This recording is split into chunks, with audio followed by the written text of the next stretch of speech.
On behalf of the Utah State Historic Preservation Office, welcome everybody to our midpoint for May's Archaeology and Historic Preservation Month. We're at the middle, we're at the pinnacle, the zenith, and we're here with Amber Anderson to celebrate that. So I'm Elizabeth Hora. I am public archaeologist at the Utah State Historic Preservation Office, and I'm delighted to introduce you all to my colleague, Amber Anderson. Amber manages the Historic Rehabilitation Tax Program for the Utah State Historic Preservation Office. That means that she works with historic property owners in crafting rehabilitation plans that meet historic preservation guidance in order to secure financial incentives, money back to you, to the property owner. So today she's going to show you some recent success stories that may inspire you to do your own historic tax credit project. And so I know that Amber has a really packed presentation for us today. So I will kick it off to Amber. Take it away. Okay, so I'm Amber. As Elizabeth mentioned, I manage the Historic Rehabilitation Tax Credit programs here for the state of Utah. Before we jump into looking at those programs, I just wanted to do a quick little introduction to some acronyms you'll probably hear me say if this is your first time learning about these things. So our office is the State Historic Preservation Office, and we typically refer to that as the SHPO. There's a SHPO in every state that helps administer programs like these. And then there's the National Park Service, which we typically refer to as NPS. So if you hear me say SHPO or NPS, these are who I'm referring to. And I'll just mention that the National Park Service does have final say over the federal tax credit program that we're going to look at, whereas our office has final say over the state. And so that's why we'll be talking about the NPS here periodically. Okay, so let me move these out of the way so I can see. There are two tax credit programs. We're going to go for a little bit of an introduction first, and then we'll jump into some case studies and talk more specifics. But there's two programs, so state and federal. They have similar requirements, but also differing requirements that we'll look at. Both of these programs provide a tax credit equivalent to 20% of a project's qualified rehabilitation expenses. And that's a credit, not a deduction, so it's better. It directly reduces your income tax liability dollar for dollar versus a deduction that reduces your taxable income and thereby reduces your tax liability by a certain percentage. So tax credit, not deduction. The programs are for either residential or income producing buildings, and both programs require that a building be listed on the National Register of Historic Places, or NRHP, another acronym for you, or that they are contributing to an NRHP listed historic district. So they can be either individually listed or contributing. And a contributing property is just one that's built during a historic district's period of significance, and it still maintains a certain degree of its historic character and integrity.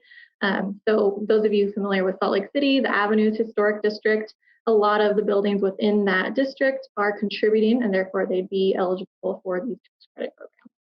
And then both programs also require that all of the work follow what are called the Secretary of the Interior standards for rehabilitation. And I'll go into those a little bit more later on, but essentially these are standards that are meant to be applied to a wide array of project types, building types, and all of the work being done on a project, whether it's on the outside of a building, the inside of a building, on the site, or even sometimes on adjacent sites if they're under the same ownership and were related historically to the project site. All of the work being done on those places has to 100% follow the standards. We'll look at those a little bit more later. And so I did mention that the tax credits provide a credit equivalent to 20% of qualified rehabilitation expenses. And on the left, you see some examples of what those are. On the right, you see some examples of what those aren't. Typically, it's anything having to do with the building itself, any work being done to the actual existing building. Even if it's had additions, if they're already existing, that counts. So work on walls, floors, roofs, all the physical elements, upgrading things like HVAC, electric, things like that. And then also some soft costs like architect fees, construction fees, permit fees, things like that. Those are all things that you can use to calculate how much your tax credit would be. Whereas on the right-hand side, purchase price, you can't use that to calculate your tax credit. Building in addition, you can't use that to calculate. And then some other things like site work and landscaping, those costs do not count. However, all of that work still does have to meet the standards. So just because you can't calculate the credit on it doesn't mean it doesn't have to meet the standards. And so first we're going to look at the state tax credit program. And so this is for residential buildings. This program requires you to be spending a minimum of $10,000, which unfortunately is not that difficult. Anyone with a house knows that even just a roof replacement is usually at least that much, unfortunately. The state tax credit program requires that your project is completed within 3 years from our office's pre-approval that we issue. However, there's no limit to the amount of subsequent projects you could do. So, and you can also do it in less than 3 years if you want. You could do one year, you could do another one that took 3 years after that, and so on and so forth. There's currently no limit to how many you can do. And so the work that you do during your project obviously has to meet the preservation standards, but you have to continue to meet the preservation standards for 3 years after being awarded the credit.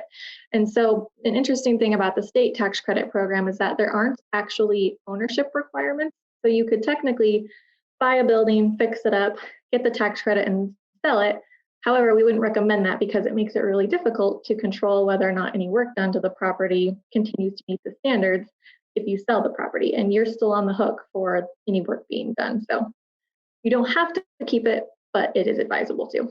And then, so both tax credit programs they provide credits that are what we call non-refundable. And that doesn't mean that you don't get money back via a tax refund, because it wouldn't really be worth that much if you couldn't. But what it means is you can get more back during the year than your annual tax liability. So your tax liability is what you owe or pay into throughout the course of the year. That's how much taxes you owe. And so you can get back that amount every year, and you might not be able to use your full credit in the first year, but you can, at the state level, carry it forward for an additional 5 years. So hopefully you'll be able to make use of the whole credit by the time you're done. And so the federal program, it is for income producing buildings. And the state program I said was for residential. It can be residential rental or owner occupied. And so the federal credit, being that it's for income producing buildings, there is sometimes the opportunity to receive both federal and state for a combined 40% tax credit. A project would have to meet all of the requirements from both programs, but it is important to know that that exists. And so income producing, like I said, can be residential rental, it can be commercial, it can be an office, it can be anything like that. And projects at the federal level have to meet what is called an adjusted basis spending requirement. We'll look at that on the next slide. But whereas at the state level, you just have to be spending $10,000, the federal program is more for substantial rehabilitations. And so that's determined by the building's adjusted basis. It's usually a lot more than $10,000. I'll just give you a little preview there. And then federal projects typically have to be completed within a 2-year window, but you can request a phased 5-year window as long as you request it at the beginning before you start your project when you first start applying. So we often recommend people do that because work on historic buildings always takes longer than you expect, unfortunately. And then the federal credit also does require have an ownership requirement. So you have to maintain ownership of the building for 5 years after claiming the credit, which makes it easier to continue making sure that any work done on the property continues to follow the standards, because at the federal level, you have to continue following the standards for 5 years as opposed to 3 years at state level. And then this credit also is non-refundable, so you can only get back what you have as a tax liability for any given year. However, the federal credit, since it's typically a lot larger, can be carried forward for up to 20 years. And actually, with the tax reform that happened in 2017, you have to take it over a minimum of 5 years. You can't take it all in the first year if for some reason you had a large enough tax liability. So you have to take it over a minimum of 5 years, meaning you can carry it forward for 15 or 16 after that. And so the adjusted basis requirement that I noted as being what you have to spend on the federal on a federal project. Here's the calculation for it. So purchase price of the property minus the value of the land at the time of purchase, minus any depreciation taken over the years if it was an income producing property prior to this project, and then plus the cost of any capital improvements since the time of purchase. And just to kind of simplify things, if this is a recent purchase, you haven't owned it for a while, the calculation would just be purchase price of the property minus the value of the land. So we're looking at value of the building here. Are you spending more than the value of the building on the rehab, which is a requirement? Just kind of recap what the program differences are, use, so residential versus income producing, the cost difference, the period that the project can be is different, carry forward lengths, how long you have to meet the standards, as well as ownership requirements. And then also, as I mentioned at the very beginning, our office has the final say over state tax credit projects, whereas the National Park Service has the final say over federal tax credit projects. And so how that works is you would still work with our office, you would still work with me and our architect and various other staff in order to get an application together, get everything lined out. But then ultimately, after we review it, it goes back to DC and they do a second review and they have the final say. They do listen to our opinions, but sometimes we don't agree, and what they say goes. Okay, so before we jump into the case studies, just how would you get started if you're interested in a project like this? I'd really honestly just recommend contacting us before jumping into an application, because if you contact us, we can help you figure out if your building's already listed on the National Register, what you need to do if it's not, which program you are actually eligible for, if not both. We can kind of talk about what your work plan sounds like and if it's anywhere near approvable, or if it's worth applying for, if it needs tweaked. We can have those conversations early on and save everybody a lot of heartache if you just reach out ahead of time. So I highly recommend that. And then another thing we always recommend is that you apply before you start any work on a building when at all possible. That's because if you start work that is ultimately not approvable, if it's not something that you can undo, you pretty much disqualify yourself from the tax credit. So applying before you start work is definitely priority number one, but I also realize that's not always possible. So if you do happen to get started on a project before reaching out to us, before submitting an application, the second best piece of advice I can give is thoroughly document the building. Photographs, drawings, as many as you can take, any photographs you can take of features you might not even think are important, because if you come to us with a project that's already half done and not enough prior documentation, it's really hard for us to determine whether or not the work you did meets the preservation standards if we don't know what you started with. So document as much as you can before getting started, but ideally apply before getting started. And then we're not going to look at the application process in any kind of detail, but there's either a 2 or a 3-step process depending on the program and depending on the building. But the most important piece of all of this is that Part 2 work plan. That's where you provide the documentation that you hopefully gathered before starting work. It's where you explain why you need to do what you need to do. You explain in detail what your plan is and provide any kind of drawings or product information, things like that. So that's really the most important piece of all of this in terms of how we, either at SHPO or at the NPS, evaluate whether or not the work you're proposing meets the preservation standards. I'm not going to read all these, don't worry. These are the Secretary of the Interior standards for rehabilitation. They're what every project has to follow in whole. We're going to look at some of these more closely as we look at some case studies. And so here's a little preview of the case studies we are going to look at. The first is a single family residence that just made use of the state income tax credit program. Then we're going to look at the concept of residential rental buildings, and specifically Amanda Knight Hall down in Provo. And then we'll look at 2 warehouse projects. And warehouse projects are typically where a little bit more creativity is required, because most people don't rehabilitate a warehouse into a warehouse. So we're looking at new uses, and sometimes we have to really think through what we're doing to a space in order to maintain its character. So we'll look at those last.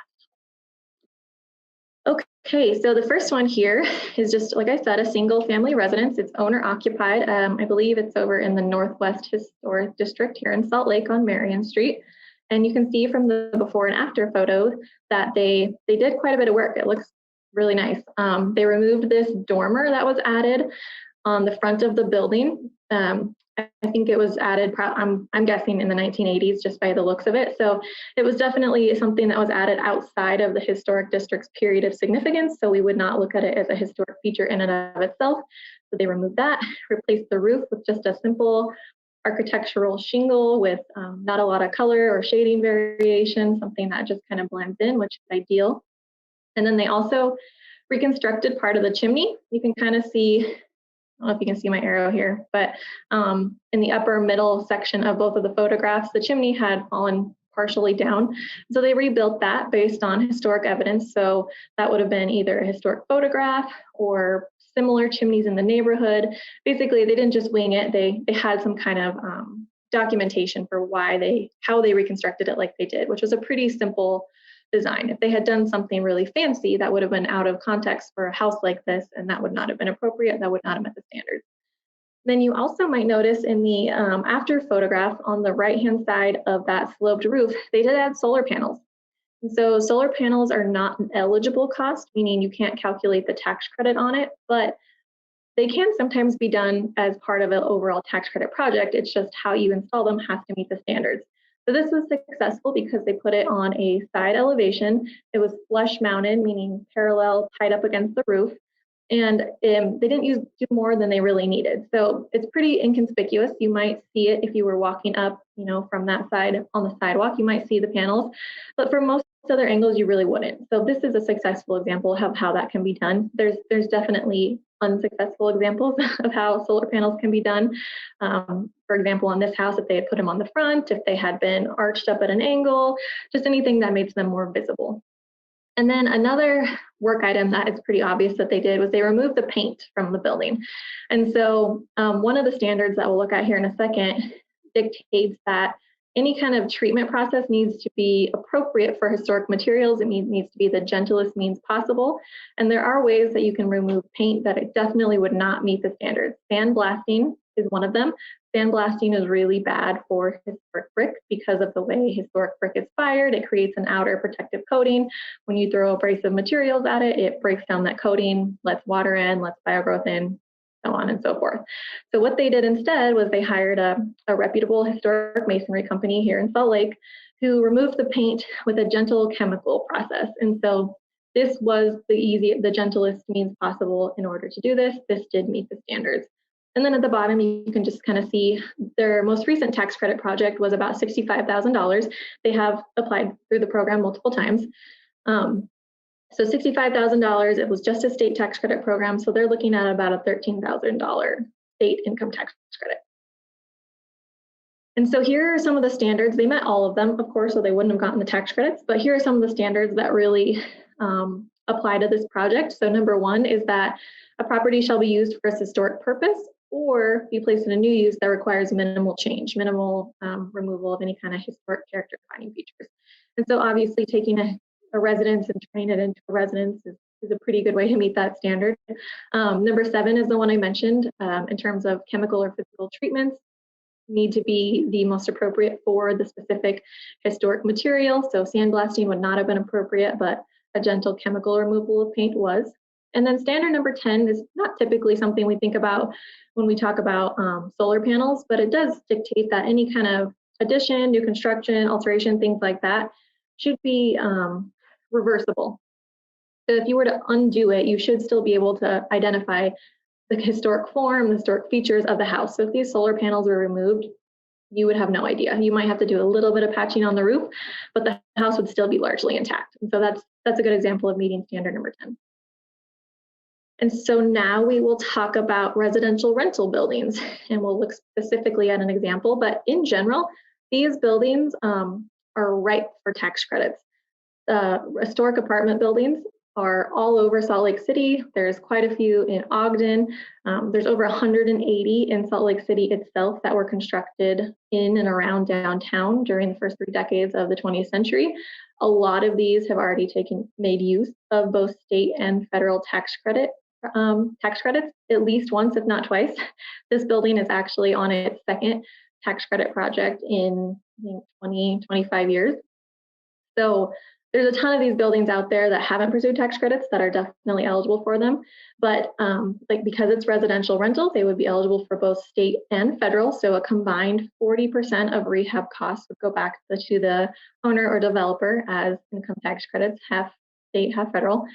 But these buildings are also just really, really good candidates for tax credits because the bones are already there. There's not a lot of change that needs required. Typically, it's finishes, upgrades, repairing things like windows and doors.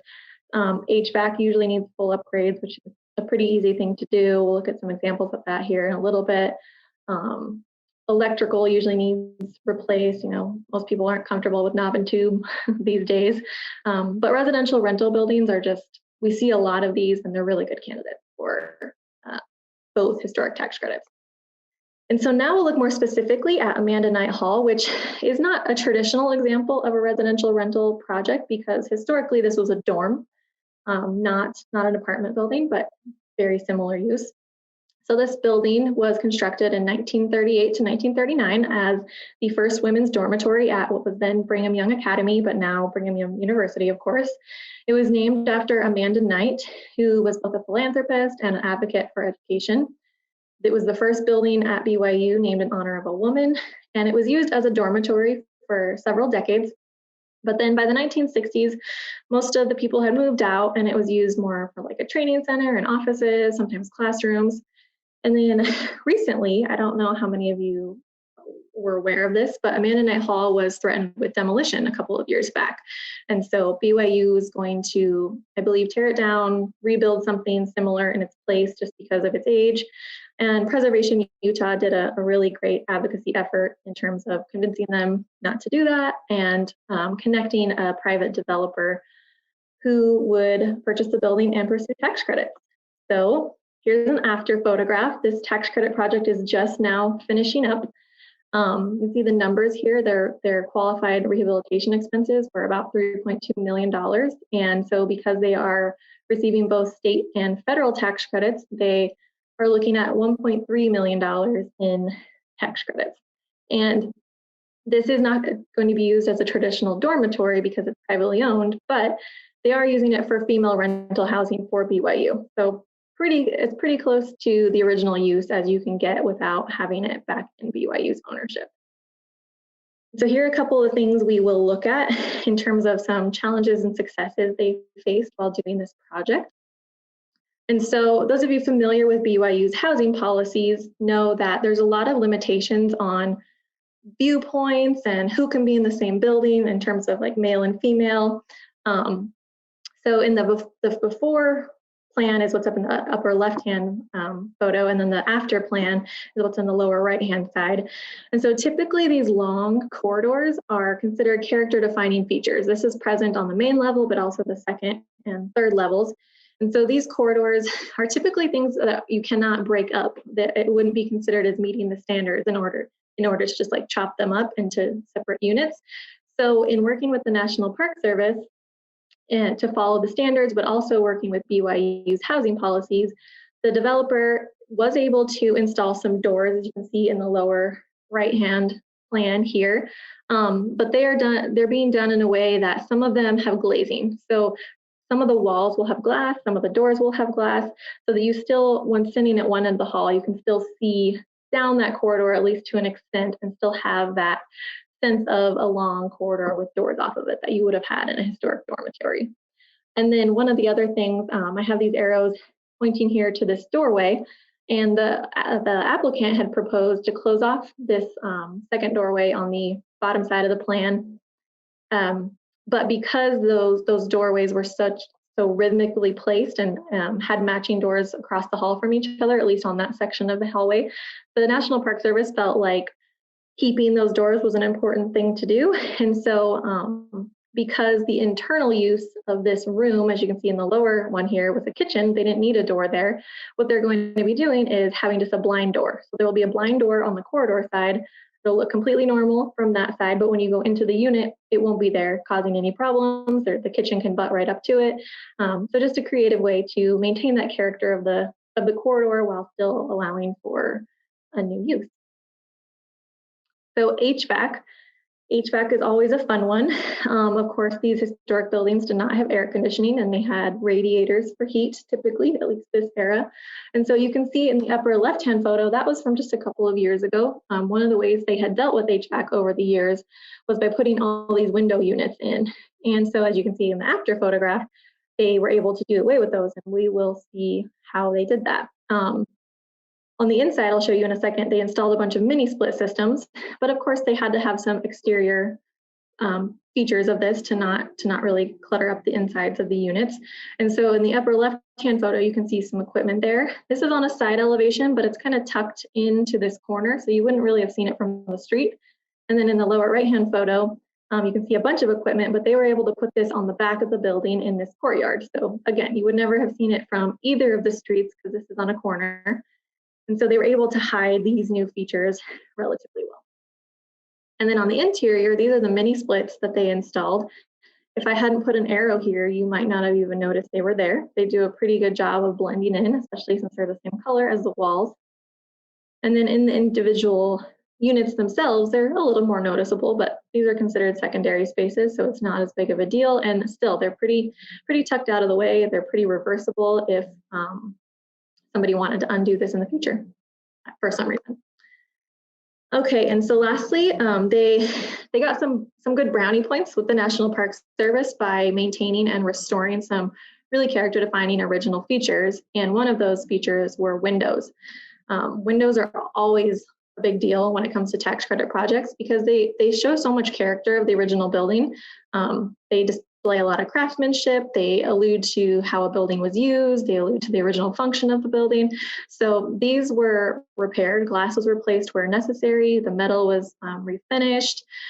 Pieces were replaced where they needed to be, but for the most part, they kept the windows. And as you can see, they turned out really nice.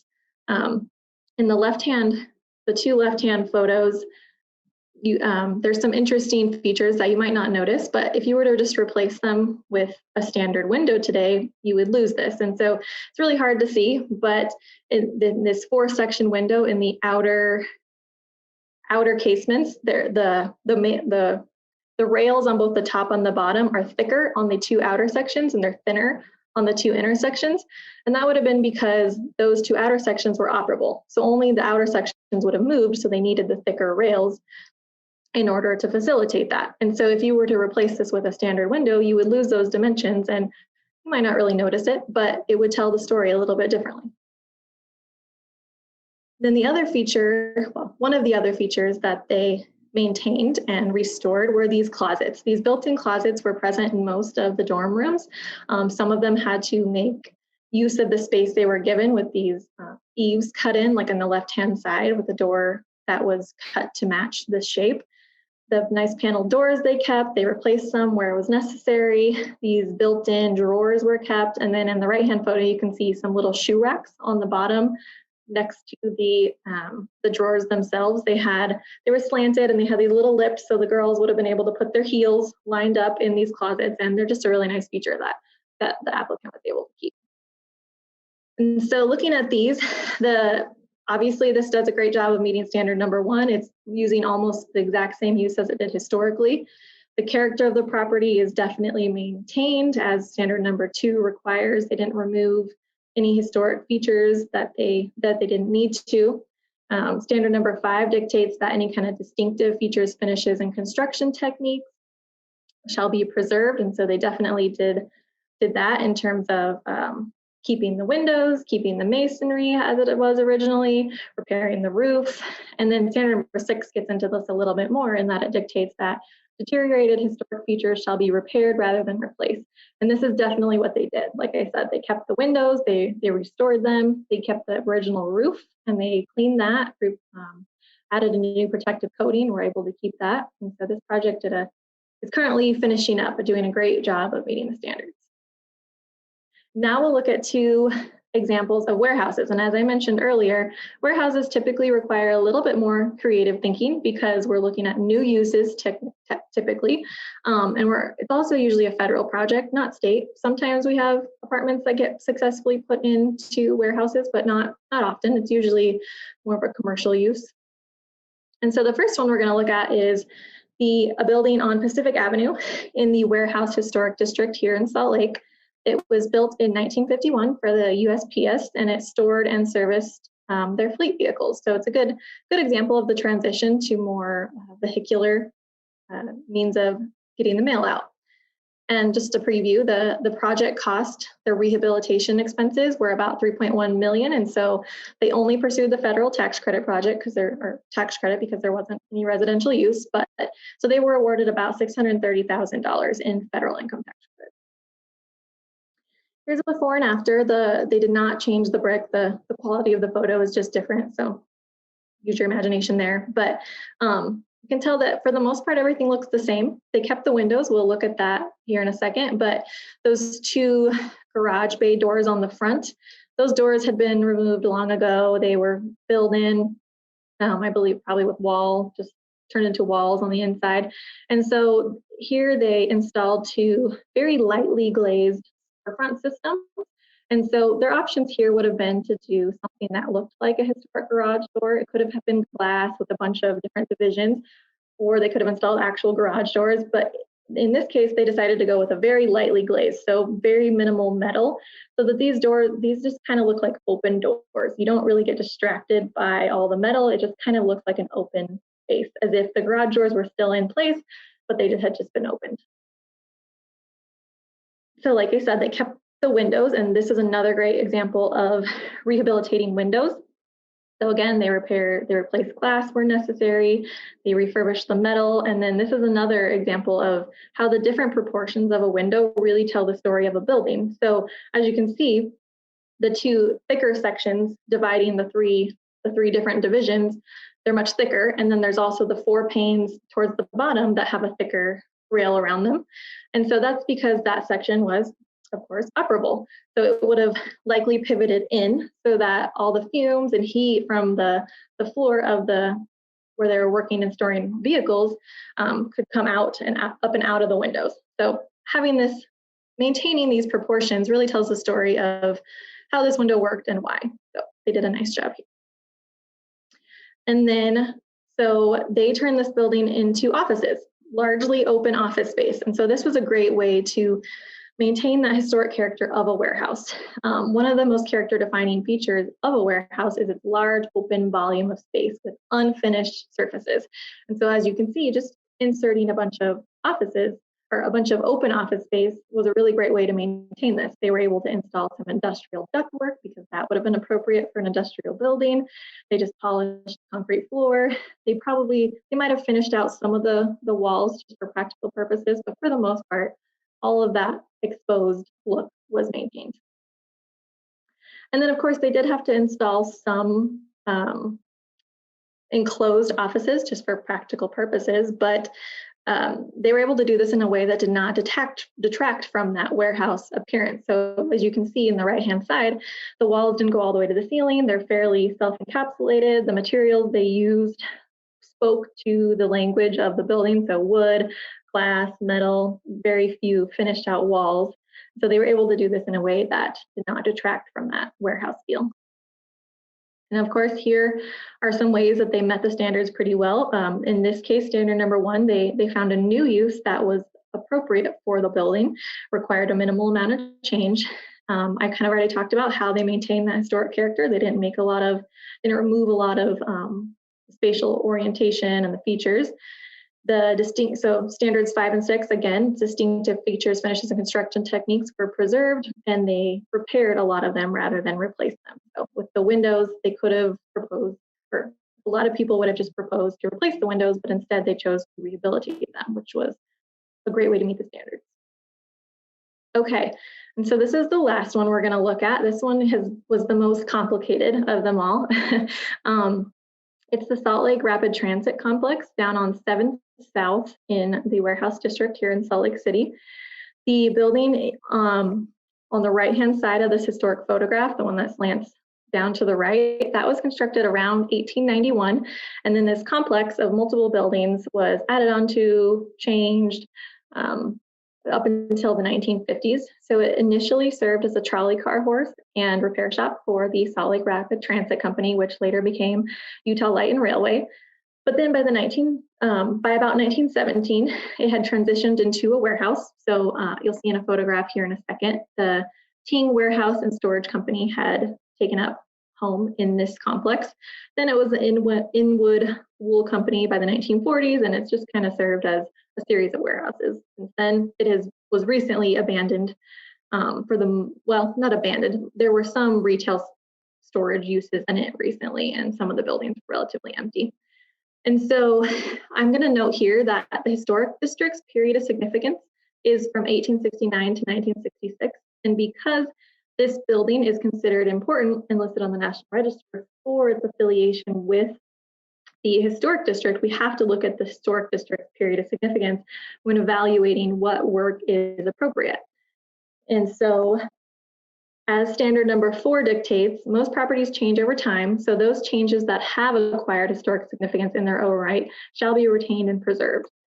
And here is an example of that. So the left-hand photo shows that original configuration from mostly the 19th century, or yeah, 19th century, late 19th century.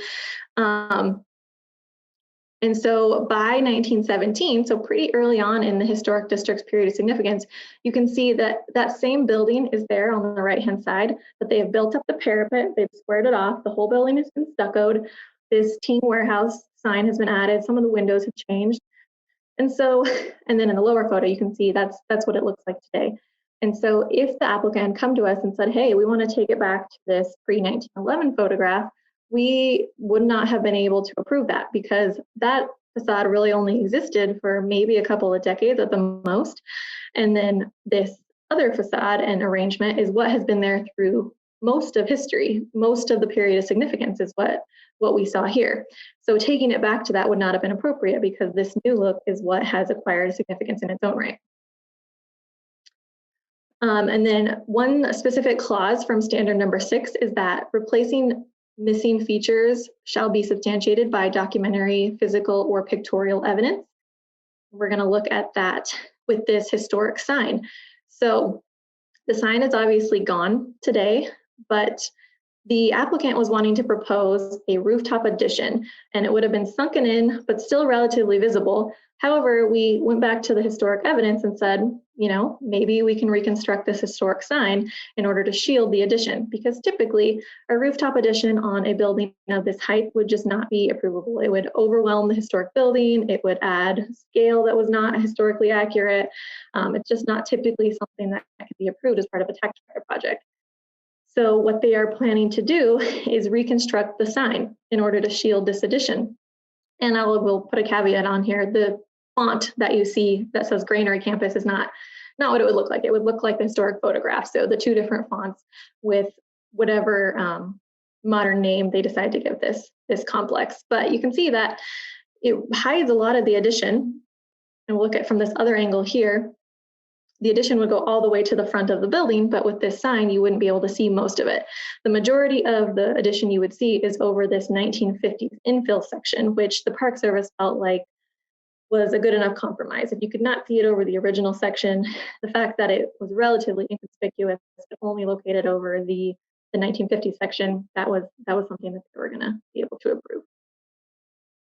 And then we'll look at the interior programming of the building here in the next couple of slides. And so standards 2 and 5 do a good job of explaining what they're going to be doing in these areas. So the historic character is going to be maintained. Distinctive features, finishes, and construction techniques are also going to be maintained. So there's several buildings in this complex, and here's just a few photographs of some of them. For the most part, it's unfinished, large open space with wood and brick, some signs painted on the walls. And then here's a few more. Some of them have concrete instead of brick. I know you can't read any of this, so I'll zoom in a second. But the before plan is on the left, the after plan is on the right. And in general, you can tell that the original divisions, the original wall divisions, are going to be kept in place, which is good. And so here's a more zoomed in version. If you still can't read it, don't worry, I'll read it to you. But the interior use that they are planning for these buildings is a really good fit for these warehouses, because it's not going to require a lot of change. In one of the buildings, they're going to do a bouldering gym, they're going to do a retail space, they're going to do a skate park, there's going to be a restaurant, a lot of things that just don't require a lot of added walls to be added, a lot of new floor space. In the retail section, in the second from the right hand part of the plan, you might notice that they are going to be installing a mezzanine that kind of does like an L shape in that plan. And so the mezzanine will be a great way of adding additional floor space while not detracting from the large open volume of space that is characteristic of a warehouse. And then, of course, they'll finish it out in a way that's compatible as well with wood and metal and things like that. And this project is just now getting started, so these numbers might change, but their current estimated rehab costs for this complex are about $19 million, meaning that because they're applying for the federal program, they'll be looking at about $3.8 million in federal tax credits. And one more thing here before we wrap up here, just some resources. I don't know if we'll send this to you later or if you want to take a screenshot, but I don't have the state tax credit program linked on here, but if you just Google Utah State Income Tax or Rehabilitation Tax Credit, you'll find it pretty easy. But the federal program is here, those standards are here. There's additional guidance on how to follow the standards because the standards are relatively vague in and of themselves.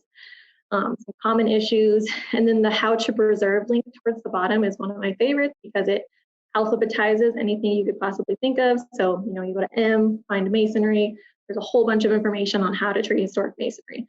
So just some really good links for helping not only with tax credit projects, but also anytime you're working with an old building.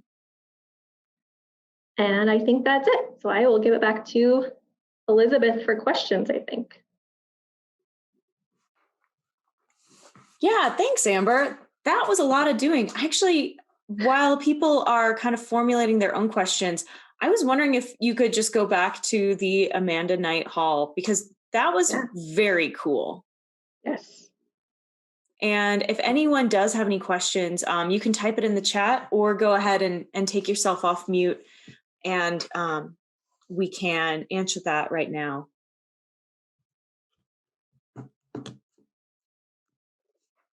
Sorry, try not to give anyone whiplash. Yeah, was there any particular? Yeah, the closets were amazing. Like I wanted to talk more about, so those little drawers stayed in? Yeah.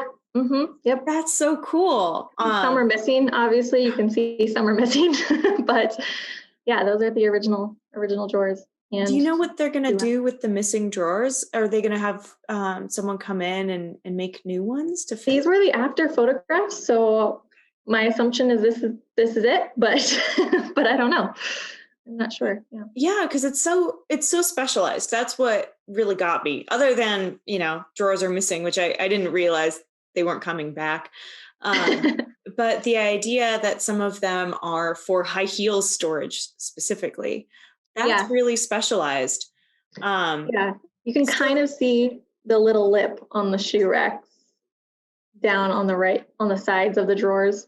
Yeah, that's really cool. But, it's really hard to keep all of these elements, right? It takes a special kind of rehabilitation project. Yes. So I was just wondering, how many rehabilitation projects have you seen? And maybe you can talk about one in particular that also preserves this kind of detail, because this is super detail oriented. I'm assuming that if these closets hadn't stayed exactly the way they are, this still would have qualified for other reasons. Yeah. And these are, that kind of alludes, I'll circle back to your question, but these are in bedrooms. So they're considered secondary, if not tertiary spaces. And so if they had removed these, that probably would not have hurt their tax credit project. It just, like I said, created brownie points for them because typically the order of review is exterior, primary, interior spaces, and then secondary, tertiary spaces. So this would have definitely been towards the bottom end of review for the National Park Service. Mm-hmm. And so they definitely could have gotten rid of these. And I don't think the Park Service would have denied it, but it really was a nice touch that they kept them. To your question, I'm trying to think of, so we typically have somewhere between 5 and 10 federal tax credit projects approved every year, and then around 100 state tax credit projects approved every year. So we have a lot more federal projects ongoing at any given time, but just because of the varied schedules of how long they last, some get done quickly, some take 5 years to get done. And then in terms of a project where they kept a lot of detail, I'm drawing a blank on an existing project, but we recently did go to the cereal building. So in the warehouse district in Salt Lake, there's the big, like with the silos, the cereal building. It's a big white complex of buildings. And the current owners of that are considering tax credits, and there's just so much cool stuff left in that building. There's literally still flour on the floor from when it was a flour processing building. That's actually a little gross. Yeah, and it's slippery. It's dangerous because it's slippery. But they still have all the original like milling equipment, like sifters and shakers, and I don't know anything about that, but they still have all that equipment. They still have a really cool, terrifying man elevator that has an opening about this big that is like hand cranked. So they're planning to keep all of this. So they won't be able to keep all of the machinery just because it takes up all the floor space, but they're planning to put a food production use back in, which is pretty cool. And then also maintain little bits of this equipment to just show what the historic use of the space was, keep this elevator not functional because it is not safe, but still just kind of show you how it was before. I did hear a rumor that someone may have been decapitated at one point. Don't know if that's true, but wouldn't doubt it. So that seems like it could be a really cool one here coming up in the next couple of years. I have more questions on that, and I understand if you can't discuss it because it's a project that may or may not happen and all of these things. But it seems, it's obviously great that they would be able to keep these historical elements, especially things like machinery. But if machinery is not the most efficient, or as you alluded to, not the most safe, what is the possibility of allowing tours? Like with these historic rehabilitations, a lot of it is like breathing new life into a building.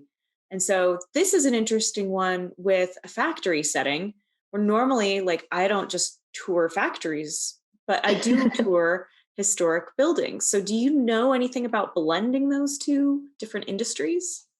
Are you saying like if they do tax credits, would they allow tours or as like a income producing? Do you know of any other examples where it's successfully been done that they're keeping historic equipment? And how are they making that work? How is historic equipment not just becoming dead space for them? Yeah. You might not that's know a really because good question. It's specific and not happening yet. So yeah, it's a good question, but yeah, I don't have an answer that's coming to me at the moment. That's fine. I love the idea of this creative reuse though. Yeah, no, these are some really fun projects. My job is not the worst. No. I get to go in some cool places, lots of rooftops, someone who has a fear of heights would not do well in this job. Do you have a fear of heights? No, I'm pretty sure I got into this because of my love of rooftops. Really? Tell me more about that. No, not really. But whenever a building owner offers a rooftop, I would never say no. Yeah, you and I are a little different. I get a little nervous at heights, but that's very cool. I didn't realize you went to so many like rooftops. Oh, yeah. I'm not sure that they're that character defining, so they probably aren't super relevant, but maybe there's something up there that we need to see. But like you were showing with that last example in the Granary District, often, if it's not character defining in itself, like the things on a roof inform the silhouette of a building. You can often see some things. Yeah. And sometimes there's a historic elevator that has a penthouse, and we kind of want to look at, if they need to replace that, what that would look like, if they can keep it and just do something different to make it work. Yeah, so there's certainly things that we look at. Okay. On all parts of the building, including basements, creepy basements. I've been to creepy basements too. Yeah. Those are my favorite. Make a good team. Yeah.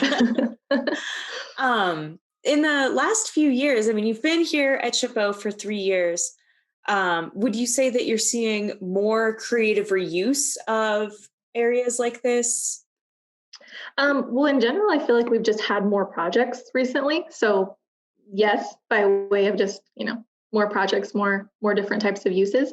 I feel like a lot of the projects I saw when I first started were these kind of residential rental, obvious, good candidates for tax credit projects. But yeah, since I've been here, I've definitely seen more more warehouses. The warehouse district is really becoming a popular place to do stuff like this. So yeah, we're certainly seeing an uptick in those types of projects, which is fun and exciting, and it makes me have to use my brain more because we have to think about, what do we need to keep, what can we alter in a way that won't affect the historic character of the building.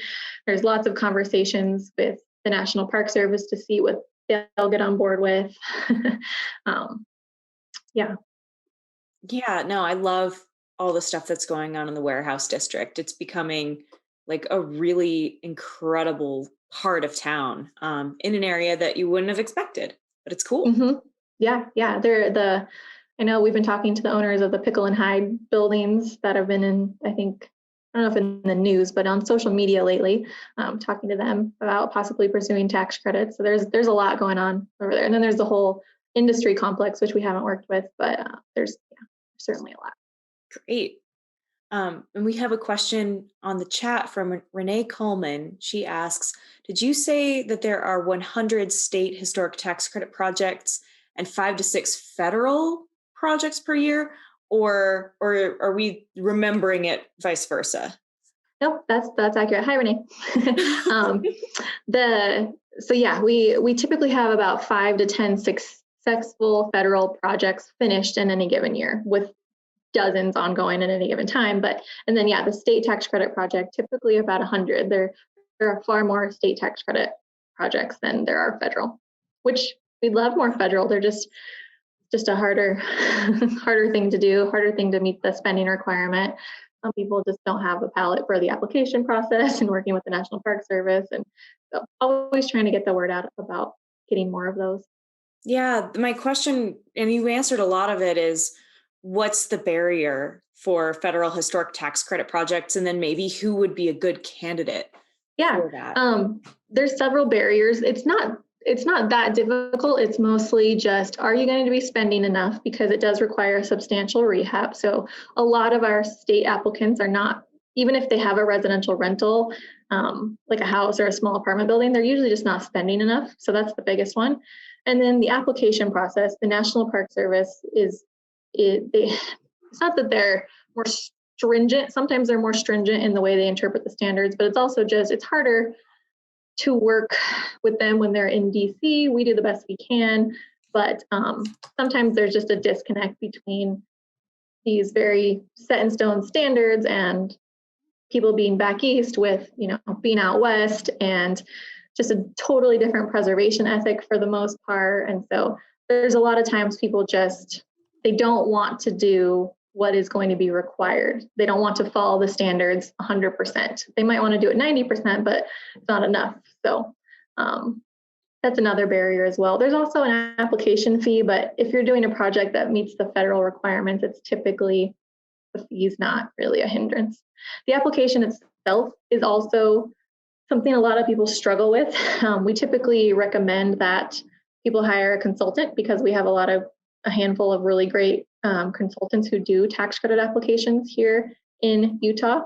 And so if we have a developer who can afford to hire a consultant, we recommend they do that every time, because the federal application it requires a lot more finessing to explain the amount of detail, to put together the amount of documentation, follow the instructions for the application, which seem to be forgotten sometimes. But there's a lot of specific information in terms of you have to label a photograph, how you have to format the photograph, things like that. Where at the state level, we work with people more one-on-one, and we don't really require that. It'd be nice, but we don't require it. It's a little more accessible. Yeah, it is a little more accessible, but I was wondering, do you have a reference sheet of contractors who could help? I mean, if someone's able to retain the services of a professional, where can they find them? Yeah, so typically when I meet with a potential tax credit applicant, I kind of think about who might be a good fit, because we have a list of people who do tax credits. Some do them more than others.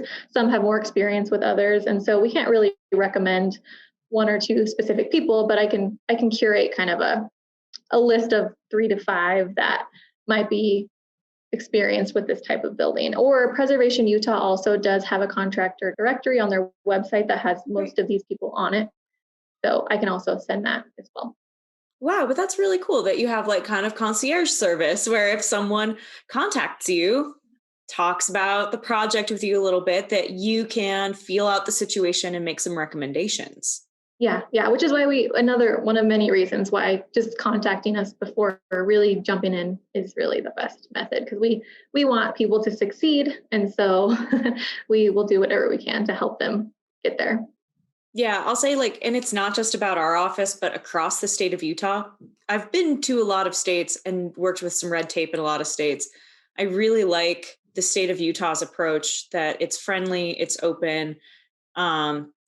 Like you said, the best thing to do is just contact early, because then people are able to provide the most help, really. Yeah. Mm-hmm. So Yep. I'm glad you're in the spot. You're crushing it.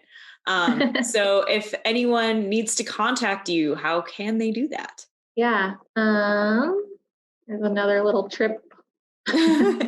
So here's my email address. I have a phone number as well, but phones are hard right now, just with our building and COVID. Yeah, I recommend email for now. Yeah. Phones are hard. For anyone who doesn't know, our building is the historic Rio Grande train depot. And in the earthquake in March of 2019, it got shook a little hard. So we are not currently in our building. So Yeah, email yeah. for sure. And our future is a little, so email is best. All right. Is there any last thing that people should know before we sign off for the afternoon? Just that we're happy to work with you. I mean, even if you're not pursuing tax credits, feel free to reach out. We're happy to help provide technical advice. Our architect is happy to meet with people and provide them more technical stuff that I can't answer. But yeah.